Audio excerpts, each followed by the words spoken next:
The darkness of night wraps around you like a familiar blanket. The house is quiet. Everyone else is asleep. But there you are, eyes wide open, staring at the ceiling, and the clock reads 3:17 a.m. This middle-of-the-night awakening isn't just disrupting your sleep, it's becoming a frustrating pattern. If those 3 a.m. wake-ups have become your unwelcome routine, you're not alone. According to the National Sleep Foundation, nearly half of adults over 55 regularly experience nighttime awakenings. Today, we're going to understand what your body might be trying to tell you when it wakes you in those early morning hours. That moment of waking is often followed by a familiar cycle.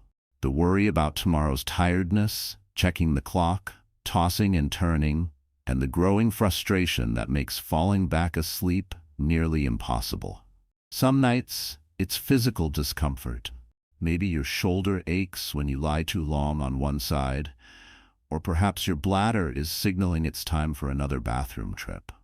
Other nights, it's your mind that won't quiet down, remembering an unpaid bill, wondering about your grandchildren, or replaying a conversation from earlier in the day. What's actually happening in your body during these night wakings?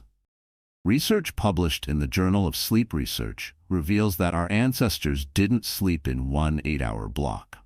Historian A. Roger Ekirch documented that pre-industrial humans typically had a first sleep and second sleep, with a period of wakefulness between. Your 3 a.m. awakening might actually be your body following this ancient pattern. A study from the sleep medicine clinics shows that as we age, our sleep architecture naturally changes. The deep, uninterrupted sleep of our younger years gradually shifts to a more delicate balance that can be easily disrupted. The American Academy of Sleep Medicine has identified several common triggers for these middle-of-the-night awakenings. Your body's natural cortisol rise begins in the early morning hours. Research from the Journal of Clinical Endocrinology shows this hormone starts elevating around 2 to 3 a.m., sometimes triggering wakefulness too early. And yes, that evening cup of tea or glass of wine can come back to interrupt your sleep hours later. A study in the Journal of Clinical Sleep Medicine found that alcohol consumed even 6 hours before bedtime can fragment sleep patterns. It's easy to feel like you're doing something wrong when sleep doesn't come easily. The frustration of lying awake while the world sleeps can feel isolating. But please know that this experience doesn't mean your body is failing you. It's simply communicating with you in its own way. The anxiety about not sleeping often becomes the very thing that keeps sleep at bay. When we check the clock at 3:17 a.m. and calculate, "I'll only get 3 more hours of sleep," we're actually making it harder for sleep to return.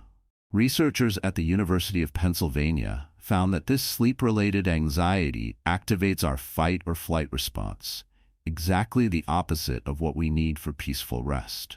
So what can you do when you find yourself awake in those quiet hours? First, resist the urge to check the time. The National Institute on Aging recommends covering your clock if needed. Knowing the exact hour only feeds anxiety about lost sleep. If you've been awake for more than 20 minutes, sleep scientists at Harvard Medical School suggest getting up briefly. Move to a comfortable chair in dim lighting. Read something calming.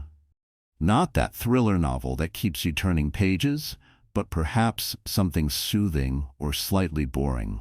A research from the University of Oxford found that keeping a notepad by your bed to jot down any thoughts or worries can significantly improve sleep quality. This simple act tells your brain it's handled so you can let go. Try gentle breathing. Inhale for a count of 4, hold for 7, exhale for 8. Dr. Andrew Weil developed this technique based on ancient pranayama practices, and studies show it can reduce nighttime anxiety by activating your parasympathetic nervous system. During the day, getting morning sunlight helps set your body's clock, and limiting blue light from screens in the evening prepares your brain for sleep. A study in the Journal of Clinical Sleep Medicine found that just 30 minutes of bright light exposure in the morning can improve nighttime sleep quality by 80%. Those 3 a.m. awakenings don't have to be a source of dread.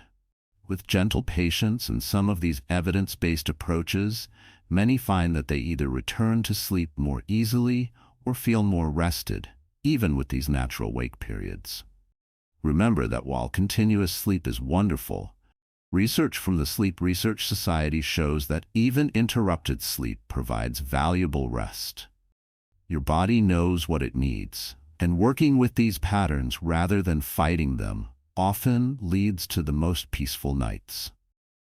If this video helped you understand your night wakings better, don't forget to subscribe to our channel and leave a comment below.